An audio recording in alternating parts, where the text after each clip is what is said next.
It's Tuesday மார்னிங்கே ஃப்ரெஷ்ஷாக டேவை ஸ்டார்ட் பண்ணான்னு சொல்லிட்டு விண்டோலாம் ஓப்பன் பண்ணி வச்சாச்சு. இன்றைக்கி வெஜிடபிள் பிரியாணி தான் வந்து ரெடி பண்ணியிருந்தேன். வீக்லி ஒன்ஸ் வந்து மாவு அரைச்சி வச்சுருவேன். கொஞ்சம் உடம்பு சரியில்லாதனால அரைச்சி வைக்கல. கடையில் வாங்கினேன், கண்டிப்பாக கட்டுப்படி ஆகலை, சாட்டிஸ்ஃபைடாகவும் இல்லை.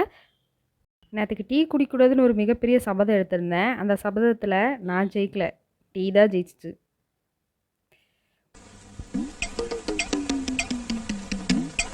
ஓகே, இன்றைக்கி டீயில் இஞ்சி தட்டி போட்டு புதுசாக இஞ்சி டீ குடிக்கலான்னு சொல்லிட்டு இஞ்சி தட்டி போட்டு ரெடி பண்ணிகிட்டு இருந்தேன்.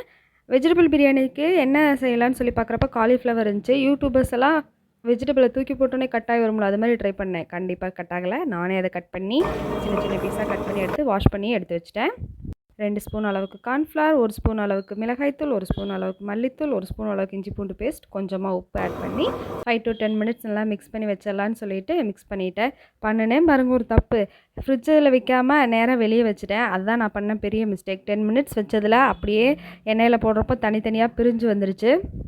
இருந்தாலும் மனம் தளரக்கூடாதுன்னு சொல்லிட்டு நான் செய்ய ஸ்டார்ட் பண்ணிட்டேன். பேனில் கொஞ்சமாக ஆயில் ஆட் பண்ணிவிட்டு பெரிய வெங்காயம், பூண்டு, டொமேட்டோ சாஸ், கார்ன்ஃப்ளவர் வந்து கொஞ்சமாக தண்ணி ஆட் பண்ணி நல்லா மிக்ஸ் பண்ணி எடுத்துட்டேன். அவர் போட்டு எப்படியே ரெடி பண்ணிவிட்டேன். உடனே பாருங்க ஹஸ்பண்ட்ட,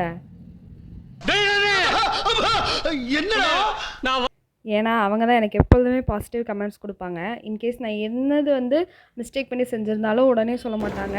பட் நான் சாப்பிட்டதுக்கப்புறம் தான் ஐயோ இது மாதிரி மிஸ்டேக்லாம் பண்ணிட்டேனா அப்படின்னு சொல்லி நினைக்கிற அளவுக்கு ஆயிரும். பாப்பாவுக்கு சாப்பாடு ஊட்டியாச்சு, ரெகுலராக செய்கிற ஹவுஸ் க்ளீனிங்கும் முடிச்சாச்சு.